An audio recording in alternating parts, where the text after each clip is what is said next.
Hi, I'm Kyle from Inventive Market. Today I'm going to talk a bit about the broader idea of what this business is and what I'm trying to do with it.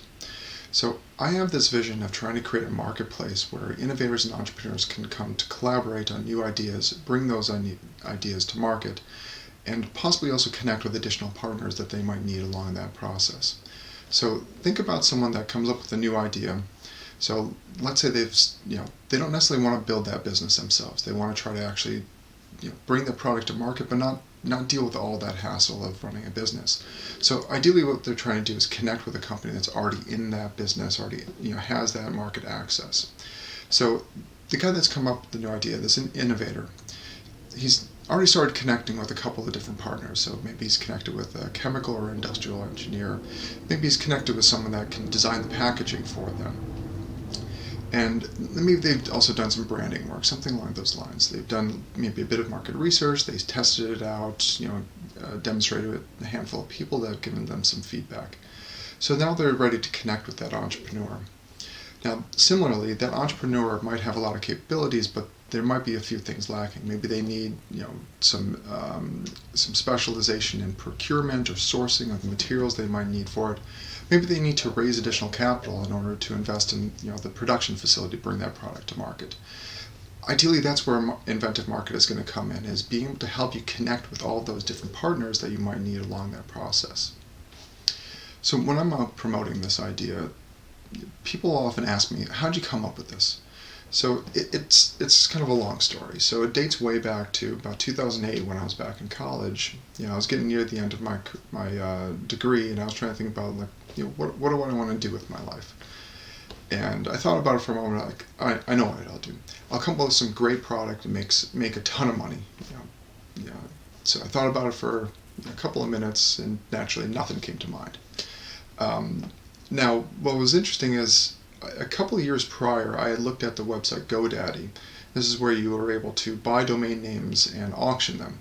And I looked at that for maybe a week or two, and I tried to come up with some domain names. Anything good that I came up with is already taken. So I was like, all right, I'm not going to waste my time doing that. But somehow these kind of two ideas collided.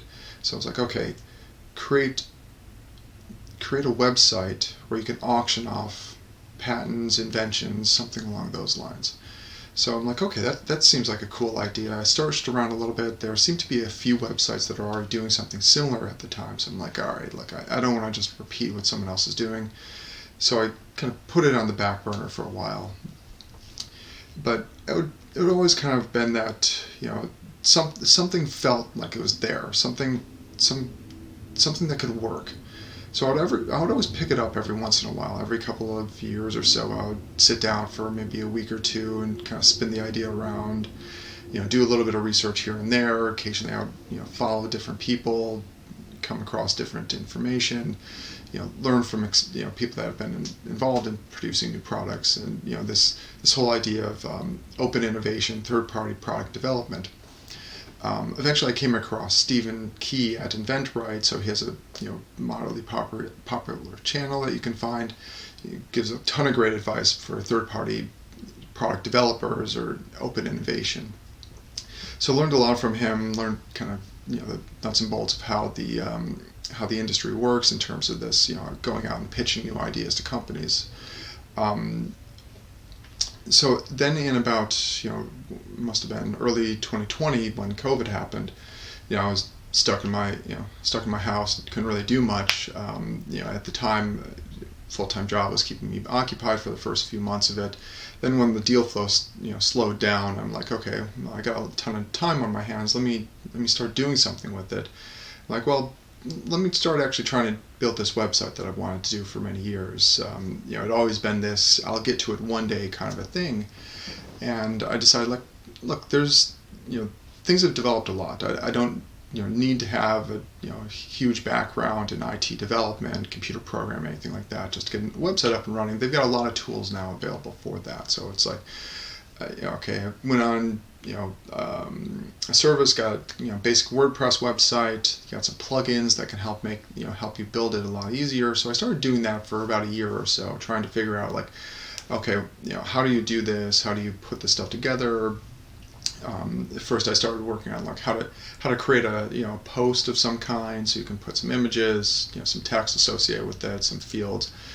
Try to do that. The problem I ran into was being able to then connect the two. So I was always trying to do this, post an idea, post a company, connect the two through the website. Couldn't do that on my own. I ran into the limitations of my limited IT skills, and so then I'm like, okay, let me reach out to some people to try to third-party developer to try to figure this out. Over the course of about a year or two, I tried to work with a few people. Didn't quite work. I would do like something like posting on like Upwork or something like that, and just it didn't work out. Like it was, I think partially I didn't articulate the project well enough. The other party wasn't quite as reliable, so it just wasn't a good fit. Eventually, I kind of revamped what I was doing. I was like, okay, in kind of mid 2022, I'm like, okay, this is clearly not working. I need to figure out something else, but I don't want to just keep repeating, what I've done, because then, of course, I'm going to waste time and money. So I started going around to a variety of like networking events here in New York City for like tech entrepreneurs, get some advice from people who have actually done this kind of stuff successfully. Got some good feedback, and then I'm like, okay, let me try to find a much more professional third-party IT outsourcing company. So I met a handful of them, put out some RFPs, got a number back, and I went with Dot Squares, who's the company that has since developed the website that I've been showcasing. So we started working in December 2022. Through the year, we were they were developing out the different components of it, getting feedback, working really well together. They were always on top of everything. They were very responsive to what I was asking for.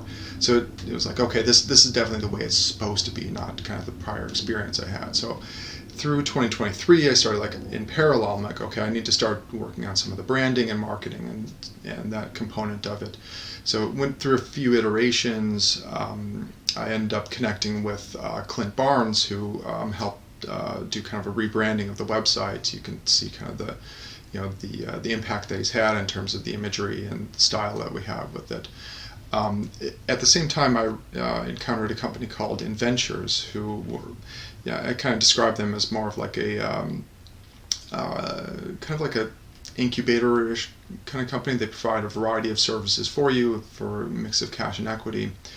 So I started working with them, and they helped redesign the UI and UX because the feedback that I was starting to get when I started showing some of the alpha build of the website was, it looks like it's a good idea. It seems like it works well, but just the kind of user interface didn't feel right.